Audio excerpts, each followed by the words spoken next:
chasser le naturel. Le lièvre et le singe discutaient avec enthousiasme. Et tout en conversant, chacun d'eux laissait libre cours à son tic familier.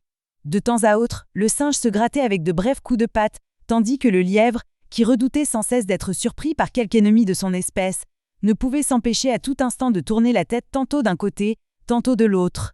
Les deux animaux ne pouvaient se tenir en repos. « Il est extraordinaire, vraiment », fit observer le lièvre au singe, « que tu ne puisses laisser passer une minute sans te gratter. Ce n'est pas plus étonnant que de te voir sans arrêt tourner la tête dans toutes les directions, » riposta le singe. « Oh » protesta le lièvre, « je saurais bien m'en empêcher si j'y tenais absolument.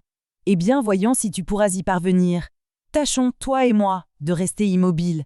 Celui qui bougera le premier aura perdu son pari. »« Entendu » dit le lièvre, et tous deux s'efforcèrent de ne plus faire le moindre mouvement. L'immobilité ne tarda guère à leur sembler insupportable.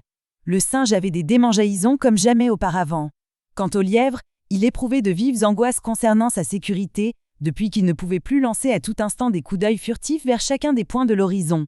À la fin, n'y tenant plus, « Au fait, dit-il, notre pari ne nous interdit pas de nous raconter quelque histoire pour rendre le temps moins long, n'est-il pas vrai, frère singe ?»« Assurément, répondit celui-ci, qui se doutait de quelques stratagèmes de son compère, et comptait bien en faire son profit en s'inspirant de l'exemple qu'allait lui donner le lièvre. « Eh bien, je commence, dit ce dernier. Figure-toi qu'un jour de saison sèche, me trouvant dans une vaste plaine, je courus le plus grand des dangers. « Tiens, s'exclama le singe, il m'est arrivé la même chose. Oui, poursuivit le lièvre, je vis des chiens accourir vers moi en aboyant. Il en venait de tous côtés à droite, à gauche, devant moi, derrière moi. Je me tournais de ce côté, j'en entendais par là, et puis par là et par là encore. Et tout en parlant, sire lièvre, comme entraîné par son récit, mimait ses inquiétudes en cette fâcheuse situation et regardait dans toutes les directions auxquelles il faisait allusion. Le singe, aussitôt l'histoire du lièvre terminée, commença son récit. Un jour, dit-il, je fus assailli par une troupe d'enfants qui me pourchassèrent à coups de pierre. J'en recevais ici. Il se grattait le flanc droit pour désigner la place où le coup avait porté. Là, au flanc gauche, sur les reins, à la cuisse, à la nuque.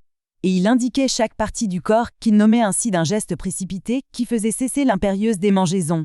Le lièvre ne pouvait plus contenir son envie de rire. Il éclata. Et le singe, en le voyant pouffer, rit aussi de tout son cœur. « Vois-tu, nous aurons beau dire et beau faire, jamais nous ne changerons notre naturel. La preuve en est faite et bien faite. Tenons-nous en là. Aucun de nous n'a gagné le pari, mais aucun ne l'a perdu.